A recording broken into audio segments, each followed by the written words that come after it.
Oh, well, I'm really excited for so many things, especially since ito yung unang-unang, how do you say this? The first time that we're going to be doing this online, right? But then, more than finding out kung ano yung mga special promos and rates ng very veteran suppliers natin in the wedding industry, which is why I'd like to invite all of you to tune in for the whole remainder of the program for you to find out their special promos. But on top of that, we want to make it known to you guys na kung bakit very safe pa rin matuloy ang mga celebrations inyo. Not just your weddings, but your very intimate celebrations, and what innovative ways these suppliers have come up with in order to make things safe, fun, and still very memorable for all of you guys. So I think we're not gonna make anybody wait any longer, no? That's right. Thank you so much.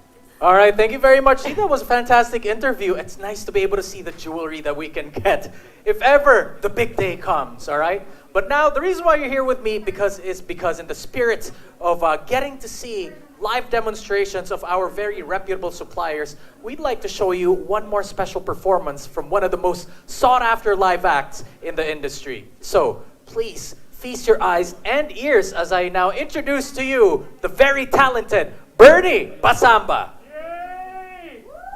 All right, there you have it. So to all my friends here with me now and to everybody watching in the virtual world, a big hand for the talented musicians of Bernie Bassamba, everybody. But now, we want to get to know more about the band and the person behind this whole thing, which is why I am really happy to be able to announce to all of you that with me now is the man himself, Mr. Bernie Bassamba. Hello, Kevin. A man of very few words. Sir Bernie, thank you very much for being here with us this afternoon. So, sir, I'm sure everybody's really anxious to find out, being that nandito tayo in a very new setting. Is there anything new? How have you adjusted? Kamusta po kayo ngayong nasa new normal na po tayo? Definitely, we have to really adjust right now. No, weddings right now are, of course, as we all know, na hindi masyadong natutuloy yung mga weddings, but definitely we have to adjust and we have to follow all the protocols and the guidelines of IATF, wearing of face shields, wearing of face masks, and even the singers are wearing face masks while they're performing. So, and there are a guest preferred right now a smaller number of musicians. Instead, before we're doing a double quartet, a 10-piece string orchestra. Right now, we're couples prefer small group. But definitely, intimate wedding need not to be very simple, right? So even though intimate wedding, we can do also at the same time, we can still do the same thing, the double quartet. We can do a choir also during the ceremony. So it's to be heartwarming wedding. Music is very important. I agree, sir. So I think it heavily depends on the guidelines of kung saan yung location ng magiging reception, di ba? Yeah. Or the wedding itself. Yeah, That's yeah. where they're going to be able to play around with the size of the band, how many people are going to be involved, correct? Yeah, definitely. The last time we did something here in Hilton is that it's a 50, they only have 50 guests, but they have an 8-piece choir and 8-piece double quartet doing the music. And we had the flash mob. Nagpa-flash mob din po kayo? Yes, nagpa-flash mob. Yeah, because the problem, ang challenge right now in an intimate wedding, it's how you're going to execute it so that the guests will not get bored. So what's important right now is to have a good entertainment. To, of course, not to bore the guests. Because during the intimate wedding, probably there are cases that they eliminate the games, especially the games, because there's a lot of contact during. So what you can do is right now is to get a good entertainment, to not to bore the guests, and it also minimizes the talking. Because that's the time the people will eat, they will remove their face mask, they will remove their face shields. So, to minimize the talking and refrain from talking, there should be a good entertainment. Parang concert type. Yeah, I wanted to take away from that, Sir Bernie. It's really important that you mentioned that because it's really, this is the challenge, not only for the entertainers, but for all the suppliers as well, is despite the circumstances and the limitations of yung mga intimate receptions natin ngayon, how to make the program still entertaining. And I've been lucky enough to have hosted one of my first intimate weddings with you guys as well during the pandemic. Tapos napaka-successful pa rin ng program. So congratulations to you guys, Sir Bernie. Yeah. Now I have a question. I think a lot of people watching right now, Sir Bernie, probably they might not have any idea of what to look for when it comes to live music o yung mga entertainment na ganyan. What tips can you give them for them to find out, ito yung gusto ko. Gusto ko ng quartet or double quartet or things like that, Sir Bernie? Yeah. Well, definitely we have to adjust on the allowed number of musicians that let's say the restaurant or the hotel or the church, and we have to abide whatever will be the guidelines of the, let's say for the church, they only allow is how many musicians, and the hotels, if how many musicians are allowed, especially all the suppliers including. So we have to follow that. Definitely, it's really the call of the couple, but we can always suggest what's going to be more entertaining. I agree 100%, which is why they're getting you because kayo po yung mga professionals, hindi ba? Definitely you have to level up Hindi, not unlike before, it's only ambience music, no? Correct. For the reception. Now we have to level up. It should be more on the performance level, more on the concert type, so that people, the guests, will watch. Because that's how you're going to entertain. You have a good performance, good entertainment during the reception. Because definitely games, it's close contact. So that's part of the program, the games. But at this time of the pandemic, I don't know if we can think of a game there's no contact. Yeah, absolutely. And importante nga naman talaga na mag-level up. And to take away from you mentioning leveling up, apparently, just a fun fact for everybody watching now, isa lang ba, sir? The first song that they played earlier was a special composition by the band and by Sir Bernie Bassamba. In fact, what I want to share with all of you is that sa mga interesado man to have their own very special compositions as well, this is something that Sir Bernie and his band offers as well, correct? Yeah. Actually, the first song was composed by Trina Belamide. That's To Love and To Hold. You can ask also other composers if you want to customize your own bridal march, compose your song. Theme song nila, Theme song, diba? yeah. We can ask other composers also to do it for them. Wonderful. And would there be a possibility to have a special request na si Bernie Bassamba po mismo ang sasama sa band? Definitely. Now, I wouldn't want to take too much of the time of our viewers here tonight because we are constrained by time. So, Sir Bernie, I'd like to invite you to, if there is a special message that you'd like to relate to our viewers or to invite them to check out your rates or kung may promo man kayo. Yeah, for you this have a bridal promo fair. right now, in Getting Married, the online bridal fair. We're offering a 15% discount for Metro Manila events. This is up to December 31, 2020, and less 10% for out-of-town bookings. So you check out our website also. It's www.berniepasamba.com. You can see our repertoire and some of our performances. Thank you very much. Before I let you go for the last time here this afternoon, a big hand for one of the most sought-after musical acts in the industry. Sir Bernie, maraming salamat po for joining Kevin. us. Yeah. And we're going to have a lot more treats for you guys, so I'm going to give you to one of our very talented hosts for this afternoon. Z, take it away. Pleasure Thank being you, here. Ginger. Appreciate the interview. All right, thank you, RJ. That was very helpful yung mga tinanong mo kay Ginger. And thank you, Ginger, for those questions. Ginger. Thank you. But unfortunately for us, we have another couple that will be joining us, and we're going to be finding out what their story was during this pandemic. So everybody, I'd like to welcome right now Mariel and Nemerson Sanchez. Sige. Mariel, is Nemerson going to be joining us, or is it just you right now?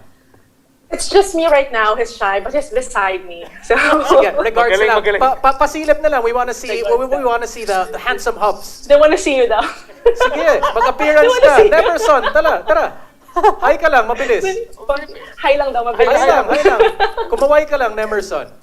Kaya kaway ka lang daw. Mariel. Kamay mo lang, Mr. Nemerson. Sanchez. Dali yung oras. Bigay. Yeah! Mr. Sanchez, ibalik mo si Mr. Sanchez, ibalik. Pakis naman dyan, Mrs. Sanchez, para lang mag-asawa na kayo. Baka hindi kayo mag-asawa? Okay, Baka magbibilang kayo dyan. Isang kiss na naman. Isa lang, Wala naman social bridal distancing sa smooch. bahay eh. Isa lang. Sorry. Isang kiss lang. Nemerson, halika, come on. Kiss lang naman. Mag-asawa na kayong dalawa. Wala lang social distancing sa bahay. One lang. He's so shy, ayaw niya. O sige, yung tali pa rin, hindi siya shy. Close his eyes na rin kisses. Yung parang hindi makita. Close his eyes na lang. Ayaw mo yan? Yan, parang may negotiating process. Gagawin siya sa Sige. Sige. We're gonna make do. You tried at least, It's so RJ. shy. Thank you very much for your effort. Sige, at least now all our attention right now is to you, Mariel. Thank you very much again for joining us this afternoon. Appreciate you taking the time. I just have a question. We want to get to know more about your experiences in putting your wedding together. What became the process, or paano ba? What were your experiences in pivoting and adjusting, maybe scaling down even to the new normal and having your wedding pushed through? Okay, well, what happened is that we got engaged in 2019, and we ended up 2019 in, almost all of the major suppliers are already booked. So when the lockdown came in, so that's when we started really, especially me, I was really worried if it will still be on lockdown in September. We got married last September, and I was really ready to postpone the wedding. Like I told Namarna, okay, I'm really ready. If we have to move everything, I'm good.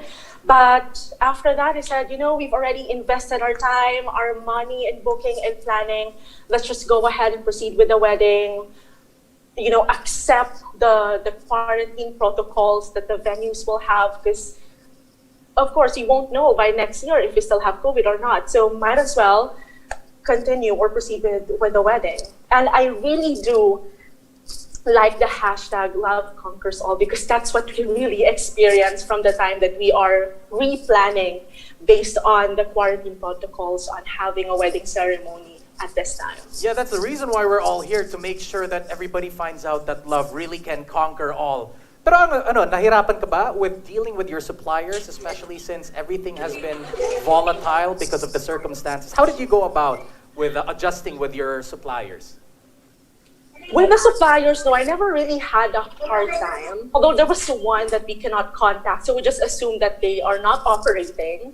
We moved on after we had to look for another supplier. But no, I never had a hard time with everyone. We just contacted, we're proceeding with the wedding. How do we go about this? Are your team okay with doing a wedding while we are in pandemic? And everyone just said, yeah, we can assist you, and we will be in your wedding. All right, it's one thing to find out, especially for the couples watching here right now. It's one thing to find out kung ano yung naging process mo in adjusting to making your wedding push through during the pandemic. Pero what I also want to personally find out is, when the wedding did push through, what were your experiences? Can you take us through that? What was the reception of your guests? What happened?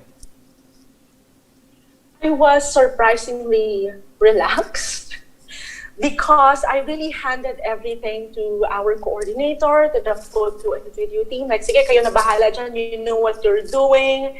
If there are any problems, let me know. We also had the wedding through Zoom. So my colleagues, some of our relatives are also watching. So that was also what's in my mind.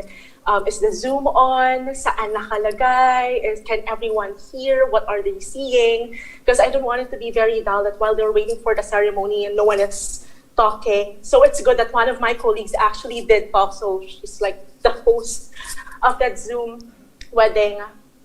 Of course, when the doors opened, when it was my time to walk down the aisle, meron ding feeling na parang, ay, sayang, this could have been 150 people, but there are only 10 of us allowed in the wedding ceremony. But it was okay. The moment that I stepped, like my first step to walk down the aisle, nawala na lahat. I was just really focusing on Nemer. And nakakatawa lang kasi I was also looking for my phone. Nasaan yung phone, ano yung nag-feed sa Zoom na live. Those are what's going through in my head. And then the reception, we had 30 people. So we had to change the venue because our venue closed. They're not operating. We had to change the venue. 30 people are allowed. But then again, booking the correct, the proper suppliers who knows what they do, wala kang magiging problema. Kasi pagpasok namin doon, it's like, wow, everything looks good and fun. Yeah, so it really goes to show the importance of finding the right suppliers that fit you and your husband's or your partner's personality and mga requirements nyo nga, di ba? But like what you said earlier, I also have a lot of friends who have become or have been on the fence about kung itutuloy man nila yung wedding nila during the pandemic. What tips can you give them, and what word of inspiration can you give them na okay lang na ituloy yung wedding kahit hindi na gaano kalaki? What can you share with these couples who are still on the fence about pushing through? Yes, just like the other suppliers, push through with your wedding. It took a while for me to accept that what we planned for 150 people will no longer happen. So for the brides, if you feel like crying because what you have initially invested is no longer going to happen, cry it all out. That is okay. You have to express your emotions. And then after, you have to stand up, you have to plan your wedding because it's your day. It's once in a lifetime. It's not going to happen again. Even if you will have a sequel wedding, the first ceremony, the first wedding that you will have should still be memorable. So they're cry it all out and then plan, enjoy. It could get stressful, that's true. But then keep in mind that you are planning your wedding. So enjoy, coordinate, collaborate with your partner in making decisions, follow the protocols. And what I learned while planning this wedding is to focus on what you can control. You cannot control everything. There are quarantine guidelines. When the church says you are only allowed to have 10 people, unfortunately, kailangan sumunod. But after that, focus. What else can you control with that given situation? Absolutely. All at the end of the day, it is your day. Especially today. Ngayong araw na to, Mariel. Araw mo din to, pati araw din ni Nemerson. Sayang lang, we didn't get to see that bridal smooch earlier. One last chance, baka si Nemer gusto niya rin. Nemer, last chance. Bigay mo na, Nemer, bigay mo na. Sige na, bago Sige natin na. i-conclude to. He went out of the balcony. Kaya pala. Thank you very much, Kaya Mariel. pala. Everybody, a big hand for Mariel and Nemerson Sanchez. Everybody, Salamat, thank you very Mr. much. Thank you, Sanchez. Mariel. And to the team behind Getting Married Bridal Fair, thank you so much. She's Ate Mariel to me, so thank you, Ate Mariel. Mariel. And if you can hear the way she speaks, it's because she sometimes also hosts on the side, sometimes for her company and for her friends. So Kaya pala. we come from AB Communication. Kinukuwi, eksena pala namin, Mariel eh. Giving us a run for our money, Mariel. Ikaw pala, Mariel. Maraming salamat, Mariel. Thank you for your time. Thank you for your time. Man, that was entertaining. Her Archie, wedding, thank you very much. her wedding photos were really also very, very happy. You can see how happy she was, and Oh. So, how about both of you? When are you going to get, when is your pandemic kayong dalawa? Paano kayong dalawa feeling dito? ko si pandemic Kevin experiences muna. Marami, it was quite challenging, especially for the first few months, especially since two of my main industries were hit hard No, directly. ibig sabihin ka lang, ikaw magpapakasal ka ba? Magpapakasal? Not yet yung mga ano natin. Siguro sa mga in a decade or so sa next Getting Married Oh Bridal my. Fair. Oh my. Okay. Sige. Very much, RJ, again, for that wonderful introduction. And thank you for that little interview with Juan Carlo, the caterer. And if you were paying attention earlier, very, very important that you continue to comment on the stream because you're going to give yourself a chance to be able to bring home some very exciting prizes all throughout the evening. But in the spirit of exploring and showcasing more of our talent in the wedding industry, I'd like to welcome another very special guest. He is the person behind how beautiful or how exciting you're going to be arriving at the venue because siya yung bahala sa perfect bridal car. So, welcoming the man behind a perfect wed car. Everybody, please welcome with me, Mr. Burley. Sir Burley, come on over. It's the time to celebrate a love that's Sir Burley, true. your microphone is there. Treasure this day. This is what you can use, sir. All right. Don't worry, sir. Nag-sanitize ako ng kamay before handling the microphone. So we're all safe here. So Burley, thank you very much again thank you. for being here. Looking very great, relaxed. This is after all, kailangan mag-enjoy lang tayo lahat dito. And I'm sure a lot of people are also interested to find out ano nga ba yung, what goes into planning for what car to use during the wedding. So from the top of your head, or just to give everybody a big overview, what is the importance of getting a beautiful bridal car and what kind of services, sir, do you offer? Bali, dito sa A Perfect Day, yung in-offer namin is luxury bridal cars. So, for your special day, so para sa mga pictorial, syempre isang beses lang naman yung wedding, so dapat engrande siya. Ito yung fleet nyo ba? Are Yeah, these the yeah. cars available? Yeah. Unbelievable. Is there a particular kind of model na pinaka-popular sa mga clients nyo? Actually, ang bestseller namin dito is yung the Chrysler 300C. So, we have the classic look and the This new is the look. one, right? This Yeah. is the... All right. Yeah. And on the left, we have the Chrysler 300C, the new look. So, Okay. yan yung usual na nire-rent sa amin kasi nga, kakaiba yung itsura. This is the new look. This is the new look. Yes, sir. Yes, sir. Wow. You know what? A fun fact, when I was little, when I was younger, I should say, naging one of my favorite cars din yung 300C. Kasi it looks very classy, no? And I'm not surprised to find out na paborito yun ng mga kliyente nyo. All right. So now to move on, what is the process that should go into, if a couple would want to get your services para makapagrenta ng mga kotse nyo, what should they do? What is the process of renting a bridal car? So, as of now, bali, naman kami, active naman kami online. So, you can find us on Facebook and Instagram. So, you can message us. So, yun, kami naman yung nagre-reply doon.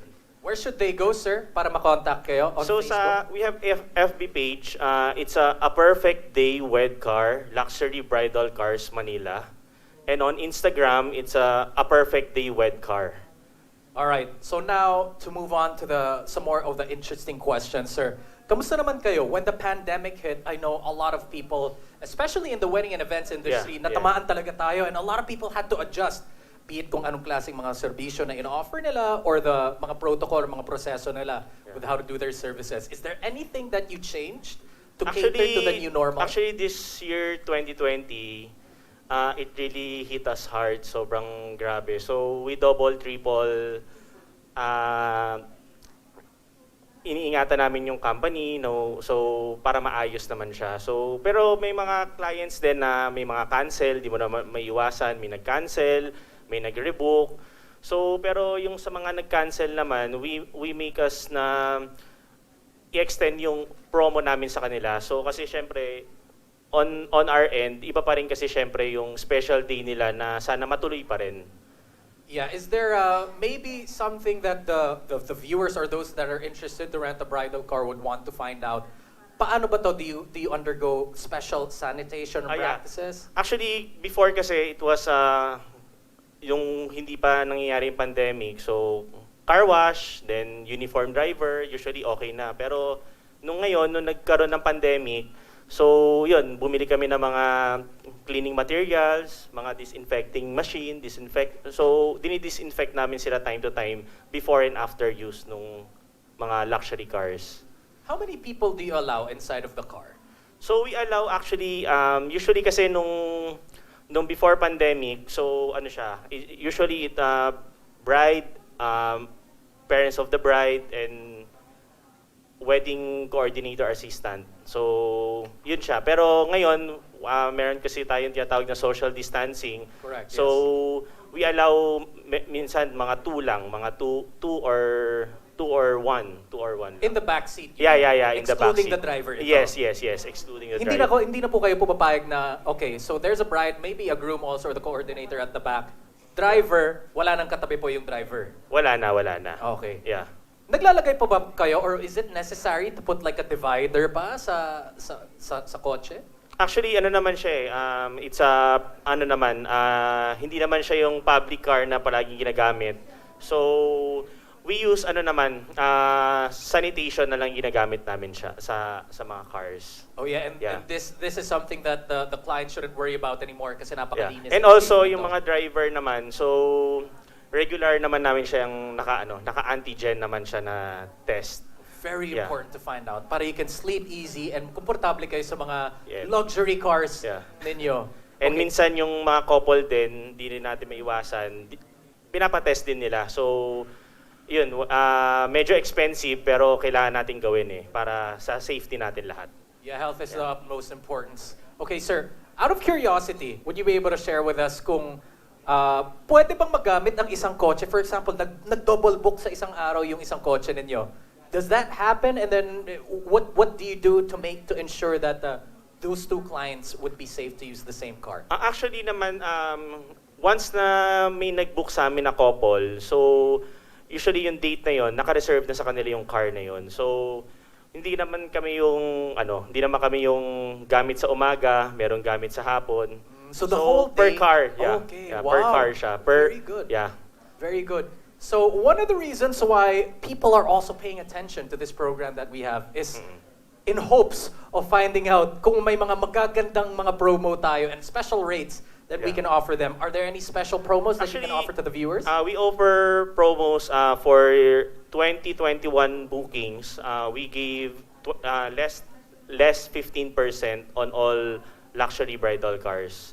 So we cater actually not just modern cars. We also cater from vintage to modern luxury cars. All right, wonderful. So before we let you go, Sir Burley, one final message to all our viewers there. Invite them to contact you. Invite them to check out your special promos and services as well. Yeah. For soon to weds, yun nga, sana wag tayong mawalan ng pag-asa. So just be positive kasi matatapos naman tong year na to.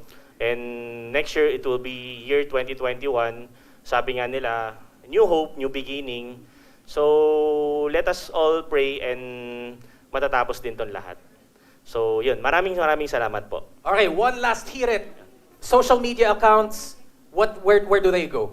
So you can contact us on our FB page. Again, it's a perfect day wed car. Magkakadikit lang yung letters. So a perfect day wed car, luxury bridal cars Manila.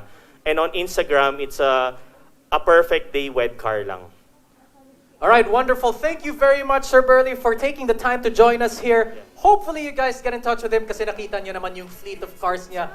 Napaka-luxurious and I'm very sure it's safe and comfortable as well. A big round of applause for Sir Burley for joining us. Thank you, Kev. Thank you very much. We hope to see more of you soon. Now, on to more exciting stuff. RJ, take it away.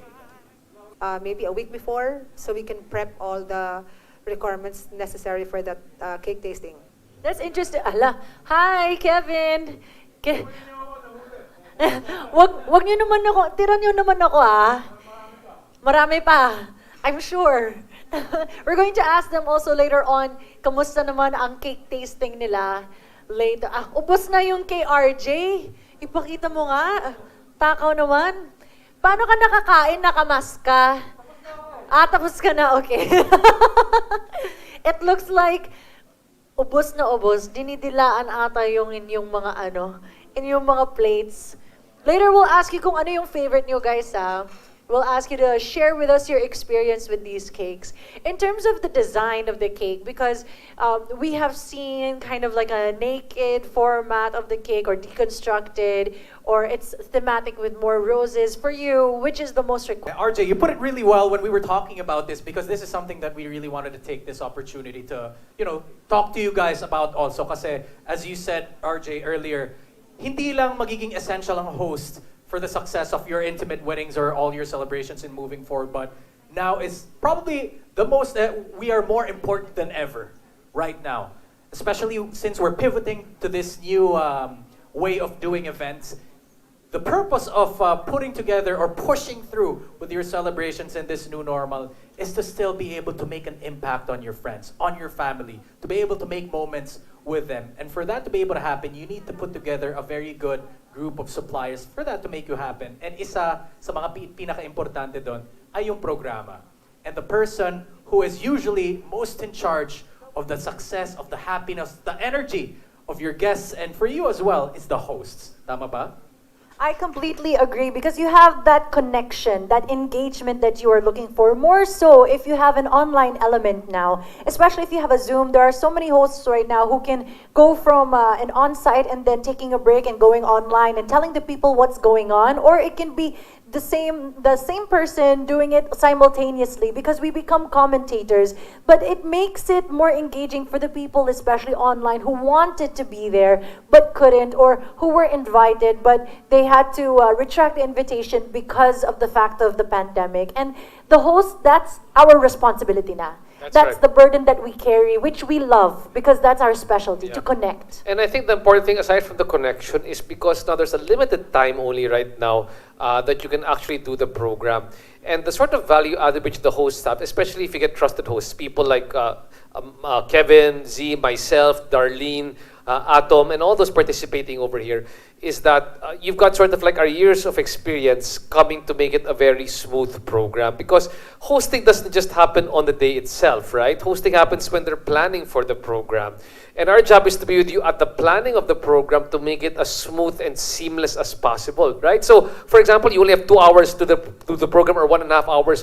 What can you squeeze to that one? How can you run it properly and it still seems very okay to the people watching? And that's what we do. And we can suggest these things because our job is to know the rhythm and the beat, right, of how a wedding is run.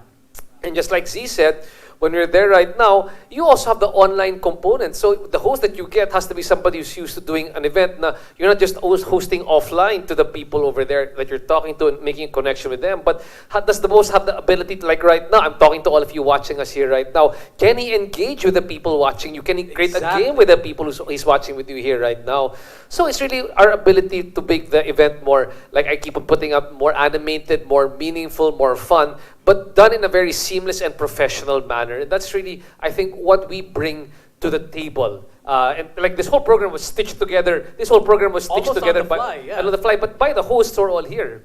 Yeah, exactly. Correct nga dyan eh. And a lot of people have this misconception na you only get a host kasi magaling siya magsalita. Or he only or she only looks good in front. Hindi.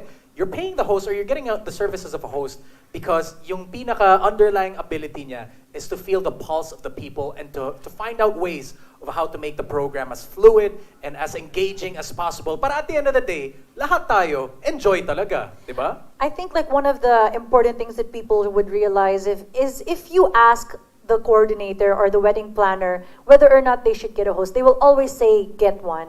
Because if ever you need someone to really stitch everything together, to really handle or manage the flow of the program, and if you look at it, we are technically the one that's between both worlds. We know how to handle the suppliers if ever that there's a technical difficulty, or if the photo video need a certain type of sequence or a certain type of scene that they need to capture from the couple. We're the ones who are connecting these two, and not just the audience, but the supplier to the couple, or the guest to the suppliers, and vice versa. So it's really, I don't want to say naman that we are... Say it. We are the most important, because everybody, all of the suppliers are important, but we definitely play an important role. Yan. Like I said, there's a little that little sort of magic that brings the whole event together. That's what your host actually does. Yes. And we'd like you to consider that that's what's happening also this time. And you've seen many of the hosts really coming out and making the wedding shine. They give it additional luster. You can get friends, you can get family members to do this one. But you know what? If you want to add another level of meaningfulness to that one, you might want to consider getting a host. Now, here are a couple of things. We're going to move the topic a bit further on and tell you some of the practical considerations. Now, when it comes to getting a host. Now, there's, like we said, what's important right now is that each of the hosts here, we all have different characters to play. We're all different in terms of lifestyle. You can research our own websites, or you can ask different couples. But what's important, first of all, is to get a host that sort of suits the personality of the couple. right? Because some people, they're very, some people are like this one. You can see Z is a bit more, you know, she figures very well for specific weddings. Like we say, like for me myself, I'm more a bit more animated, a bit more witty, a bit more funny during my hostings. Kevin is a bit more, maybe a bit more dashing and how they. But we all have our own executions. It must fit into the character of what you want. That's what we're trying to say when you look for a host. Would you like to add to that, Kevin? Yeah, absolutely. Because I think yung isa na naman misconception when you try to look for a particular supplier with a host being in particular, isipin mo hindi mas magaling si ganyan, hindi mas okay si ganyan. That's not true. The reason why you decide and you choose from these lists of hosts is because you want to make sure that particular host fits your personality or your vision for the party or celebration that you want to have. Because think of us hosts as an extension of yourself. Diba? How would you want to reach your group, your family, or your audience kung nagswak naman? Be it a comedian, be it a beauty queen, be it a business professional in RJ, or as RJ put it, baka dashing na witty na host. So long as it matches you, yun yung magiging basehan. Everyone is talented equally, but then it really relies on what your vision is for your program. Yeah, everybody here, as you can see, we all have energy naman, and we can adjust to what the client wants. If the client wants someone who is more formal, there are so many good hosts, especially those like us who have been in the industry for a long time, who can adjust naman to what the client wants. Now, we want to also share how you can deal with finding a host and how you can deal with us, what to expect from us as hosts. Because you know what I've been hearing for the longest time when I'm in a bridal fair, hinuhuli minsan yung host. Which, for me, I understand, but at the same time, you have to know that we are also part of the program consultation, the game consultation, the things that we do also helps in terms of what they expect. Kasi, when you talk to us, ano ba yung service nyo? It's not just MCing. You talk to us also about the hosting. You talk to us about the program. You talk to us also sometimes about, may problema ako sa ganitong supplier. Can you help us? Or how do I deal? I don't know if you've had this experience, RJ, but I'm sure you have because you've been in the industry longer than Kevin and I combined, but still looking young, if I might say so. Thank you. But I've had even experiences where brides or couples ask me about how to deal with their parents and their guests, especially if they're coming from abroad, especially if they're coming from different cultures. And because of how many times we've seen this happen, we are able to give our fair advice at some point. In other words, the wisdom of having the wisdom of the host is able to share Yes. with them over there. And speaking of this one, in the program right now, the people are also asking, for example, how do you do things like games? How do you do things like different people with different in the new normal, or how do you handle couples? So like just a couple of suggestions. The number one is many of us nowadays we do blended programs. Like blended just means that sometimes you do it. There's part of it that's intimate and part of it that's actually live streaming, right? And that's why a host becomes also very important, especially if you do a live streaming of that one, because somebody's got to engage the audience who is watching on the other side. That's Exactly, why yes. there's a certain level of professionalism that it requires, and maybe some people aren't too used to that. That's what your hosts are used to. Number one, in terms of the games, the people wondering, should we have games, should we not have games? Really, the games were there to facilitate, there's objectives of the games, right? They facilitate maybe connection, they facilitate bonding, they actually facilitate buying time for the same day edit to be finished. I mean, there are different reasons for the games. And when you talk to the hosts, we can advise you, okay, these are the type of games that you can play, which are interactive, which involve both the audiences on live stream and live, or you can play this game here right now because it's really for the fun of the audience who's just there. No need for you're not buying time, you're just having fun. So these are the things which sort of like the host will add to the picture. Kumbaga, you want your icing of the cake to be really good icing. Yeah, absolutely. And sometimes when you think about, because there are a lot of couples there who are creative, and they really want to make their programs really as fun and engaging as possible. But sometimes yung mga nare-research nyo probably on Pinterest or on Google, makita nyo on paper, maybe this game looks fun. But here's where the wisdom of the host comes in. Sasabihin nila, all right, maybe this game might not be feasible for your guests or your audience or for our current circumstances. Kaya since we're living in a low-touch world now, ito yung magiging feasible para sa atin, while at the same time being engaging enough for your audience and your family and your friends to enjoy. Another thing that maybe people will also consider is the fact that we also, as hosts in the industry, we have come together online, and we also talked about the safety protocols that we as hosts have to follow and implement as well to make sure that everybody, including ourselves and the couple, are safe. Because technically, we are the ones closest to the couple. Tayo yung minsan lumalapit sa couple talaga if they need anything or if they want to change something in the program. And we now have implemented certain protocols for everybody's safety as well. Anything else So I that you'd guess like to that's add? really it. So what I just want to say here right now is that we're very thankful for this opportunity to share that each one of us who participates in this wedding industry, we all have a little contribution to make for you. And like we've been saying from the very start of this program, we're all working doubly hard to make sure that we are not only relevant during your wedding, but that we are contributing something to make your day more meaningful. That goes from your caterer, as you could see what Carlo is doing, from the ones delivering to you your cake, from the wedding car. All those want to give you the most important day in your life. So again, thanks so much for this opportunity, Kuchi, for having us to share again. If you're looking for a wedding host, you find RJ Ledesma, you find Z Saldua, you find Kevin Lapena, you find Ato Mongson, and you also find Darlene Tan Salazar. And with that, we'd like to announce the winner. The winner of what? That's great. All right, no, What are we we're going to be winning? announcing our raffle winners. Our raffle winner. Nagbasa tayo ng napakadaming Okay. ways for them to be able to win tonight's raffle. So now, actually, I have the list of winners with me. So I'm going to read maybe Go like ahead. the first few, and then I'm going to hand them over to you, RJ. Okay, so first of all, I would like to thank all of you that really paid attention and commented on the live stream for you to be able to take home something special from this very first evening of this bridal fair, all right? So first things first, nakita nyo naman kanina kung nanonood kayo, yung mga cakes na tinikman namin ni RJ. Sayang you weren't able to try it. I will later. Huwag kayong mag-alala. Take out ko na yan. So we're gonna be giving out 5 chocolate Belgian mini cakes from Honey Glazed Cake. Yan ba yung sinabi kong paborito ko kanina? Oh my Alright, gosh! so Yun nga. May seal of approval namin lahat yan. Alright, so pay attention because as I call your names out, kayo po ang makakauwi ng chocolate Belgian mini cakes from Honey Glaze. Okay. Congratulations, Elaine Tanduk. Congratulations, Elaine Tanduk, and I hope I'm reading your name correctly. Jelena Araboleda Bonga. Bongga! Bonga Kaday. Bongga ka Razel dyan. Jade. Congratulations, Christian Joseph Rodriguez.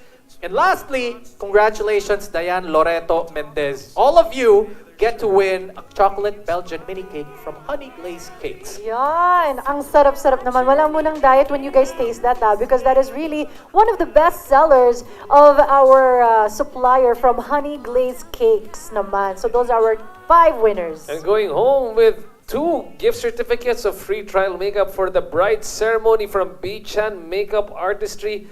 Congratulations goes to our 2 winners, Alice Adao. Congratulations, Alice Adao and Lady Fatima Lapid. Again, Lady Fatima Lapid. Ladies, congratulations. Imagine if the husband was the one who won, no? Yan pa. And of course, our last 2 winners. First winner gets a gift certificate of prenuptial shoot venue package from Abagatan, Team Manila. Yes. Abagatan, Team Manila. So basically what it says is that you can have your prenup shoot at their venue. Congratulations to Lionel, John, Rafael, Baria? Is this Baria? Yes, or Barsha?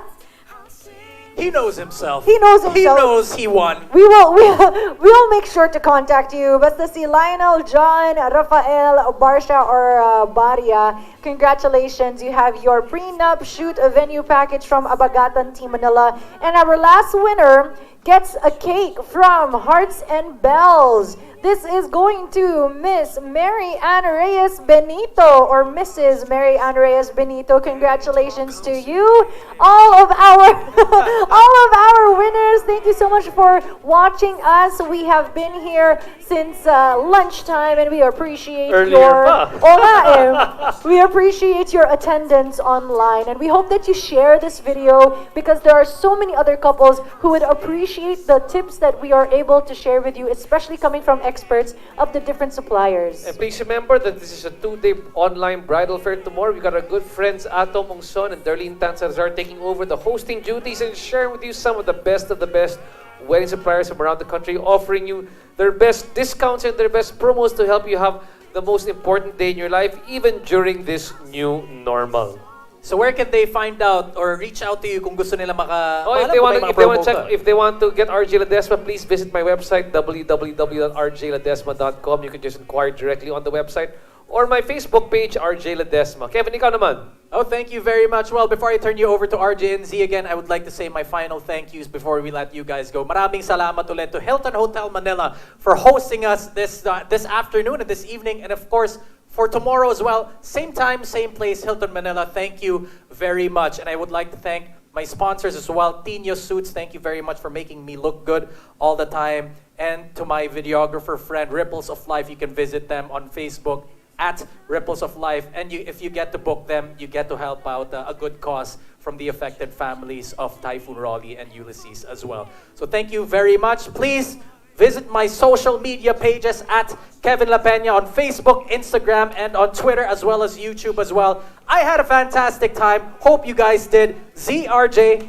turning you over to you Thanks guys. so much, Z. How about you? If they want to contact you, Z, how do they get in touch with you? Yes, you can check out my website. It's www.zbsaldua. That's Saldua again. That's www.zbsaldua.com. And it's the same for Facebook and Instagram, ZBSALDUA. And I'd also like to thank Montinola Aesthetic Laser Center because they are taking care of my skin and my aesthetics. So just in case you want it for your wedding, a slimmer face, a slimmer body, and a very, very good skincare, they are definitely here to help you guys. And I also want to make sure that you are taking note of all of the people who has helped us today. Would you like? We've got Getting Married wedding coordinators and event planners, Hilton Hotel Manila, Nice Print Photography, LX Events Pro, Experience Live, Kim Torres Events, RJ Ledesma, and Kevin Lapena, and Z Saldua. Woo! Francis Libiran Bridal, Naked Patisserie, Atom Ungson, Darlene Tan Salazar, both of which you're going to be seeing tomorrow. Metro Tech Event Rental, Dave Sandoval Event Stylist. Bukas nyo na mapapanood si Dave. Matus Jewelry, and tomorrow then, 3rd Avenue Band. Yes, we have so many more suppliers tomorrow, so make sure that you watch them as well because we have event stylists, we have more event coordinators who are going to share us their expertise, and we hope that you enjoyed this first ever in the Philippines online bridal fair. Care of Kuchi Zaldariag, and of course, Getting Married Bridal Fair. Yes. And again, thank you so much, guys. Enjoy the rest of your evening. We will see you again here tomorrow. Again, my name is RJ Ledesma. I'm Z Saldua. And I'm Kevin Lapena. Have a good night, everybody. Bye, guys. Bye. Love you. Thank you. Woo!